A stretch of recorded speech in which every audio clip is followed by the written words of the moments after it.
दोस्तों, ओरछा फोर्ट एक ऐसा फोर्ट है जहां के राजाओं की मुगल एम्परर अकबर से दुश्मनी थी, लेकिन उनके पुत्र जहांगीर से दोस्ती रही। जहांगीर आकर इस फोर्ट में एक रात रुके, उसी के उपलक्ष्य में वहां पर जहांगीर भवन बनवाया गया। ओरछा फोर्ट बुंदेलखंड की राजधानी को शिफ्ट करके बनाया गया था ताकि यहाँ की सुरक्षा ज्यादा हो सके। ओरछा के राजा यहाँ के राजा नहीं बल्कि भगवान राम को माना गया है। दोस्तों नमस्कार, आज चलते हैं ओरछा फोर्ट के टूर पर। तो चलिए आपको दिखाते हैं ओरछा फोर्ट कैसे है, क्या क्या उसकी बनावट है, क्या सेफ्टी फीचर हैं, कौन कौन से महल अंदर हैं। तो ये दिखाने से पहले हम आपको ये बताना चाहते हैं कि आप यहाँ आ कैसे सकते हैं। ओरछा झांसी से 16 किलोमीटर दूर है। तो अगर आपको ओरछा आना है तो सबसे आसान रास्ता ट्रेन के माध्यम से आप झांसी आइए। झांसी इंडिया के हर एक हिस्से से बहुत सुगमता से जुड़ा हुआ है। आप झांसी तक आते हैं, उसके बाद झांसी से ऑटो लेकर के आप ओरछा आ जाइए। ऑटो ज्यादातर केस में आपको अपने सिंगल में बुक करना पड़ेगा और इसके लिए वो 300 रुपये चार्ज करते हैं। आप चाहें तो शेयरिंग में भी ऑटो ले सकते हैं, उसमें पैसा कम लगेगा लेकिन आपको थोड़ा चलना पड़ेगा। तो अगर आप झांसी स्टेशन से लेना चाहते हैं तो आपको बुकिंग में ऑटो लेना पड़ेगा। एयरपोर्ट की बात करें तो यहाँ पे झांसी में कोई एयरपोर्ट नहीं है। आपको ग्वालियर या खजुराहो में एयरपोर्ट मिलेगा, वहां से भी बस की सुविधा ओरछा के लिए है। आप चाहें तो झांसी आ सकते हैं और फिर ओरछा आ सकते हैं। आप अपने भी गाड़ी से ओरछा तक आ सकते हैं। आने वाली रोड यहाँ पे कोई खराब नहीं है। अगर कोई ओरछा घूमने आता है तो वो झांसी जरूर घूमता है। अगर हम रुकने की बात करें और होटल की बात करें तो ओरछा में होटल भी हैं और होटल किफायती भी हैं। लेकिन अगर आप ओरछा घूमने आते हैं तो एक दिन का टूर है। आप सुबह 10 बजे यहाँ पहुँच जाइए और शाम को 6 बजे तक आप यहाँ से निकल सकते हैं, क्योंकि घूमने के लिए आपको बहुत ज़्यादा पॉइंट नहीं है। और अगर आपका उसके बाद भी रुकने को मन है तो होटल बहुत आसानी से आपको यहाँ मिल जाएंगे। अब बात करते हैं ओरछा फोर्ट की। ओरछा फोर्ट बेतवा नदी के आइलैंड पे स्थित है और यहाँ पर बेतवा नदी दो तरफ से बहती है। तो हम फ्रंट तरफ से अंदर चलते हैं।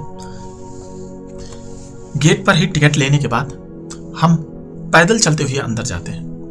हमें सबसे पहले मिलता है जहांगीर भवन, जो कि यहाँ का 5 मंजिला इमारत है और जिसमें 136 कमरे हैं, जिसमें 136 रूम बनाए हुए हैं। ये महल जहांगीर के आगमन की खुशी में बनवाया गया था। इसके बाद मिलता है राजा महल।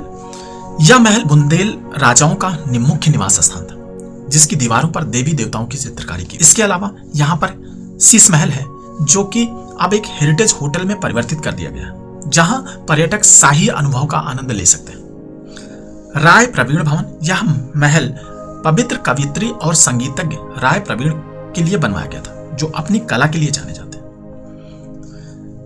वैसे तो ओरछा फोर्ट में देखने के लिए बहुत कुछ है, जैसे कि दाऊ जी की कोठी, लेकिन बहुत सारी चीजें यहाँ पर खंडहर में तब्दील हो चुकी हैं। दोनों तरफ से बेतवा रिवर बहती है और बीच में यह महल है।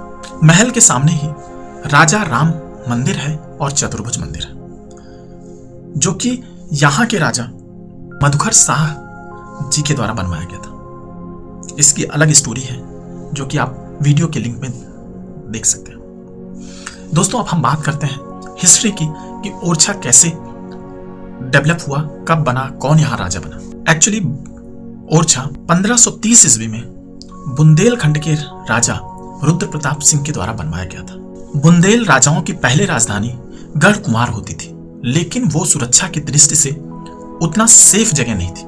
इसीलिए राजा रुद्र प्रताप सिंह ने 1530 में अपनी राजधानी को और अपने शहर को शिफ्ट करके ओरछा में लाके बनवाया, ताकि ये जगह ज्यादा सुरक्षित रह सके। रुद्र प्रताप सिंह के बाद यहाँ के राजा मधुकर शाह बने, जिन्होंने चतुर्भुज मंदिर का निर्माण करवाया, जिसमें अभी भगवान विष्णु की मूर्ति प्रतिष्ठापित है। मधुकर शाह के शासन में मुगल एम्परर अकबर ने यहाँ पर आक्रमण किया और मधुकर शाह को हरा दिया, लेकिन उनके पुत्र वीर सिंह देव जी ने जहांगीर की अकबर के खिलाफ विद्रोह में हेल्प करी, और जिसका फायदा उनको थोड़े दिन बाद मिला जब जहांगीर राजा बने।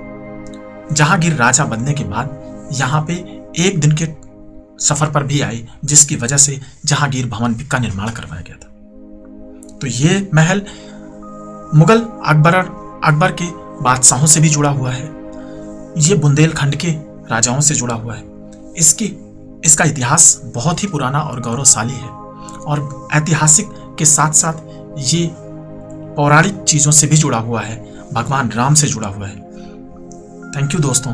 आपको ओरछा फोर्ट देखकर कैसा लगा, इसकी हिस्ट्री को जानकर कैसा लगा, कमेंट में हमें जरूर बताइए।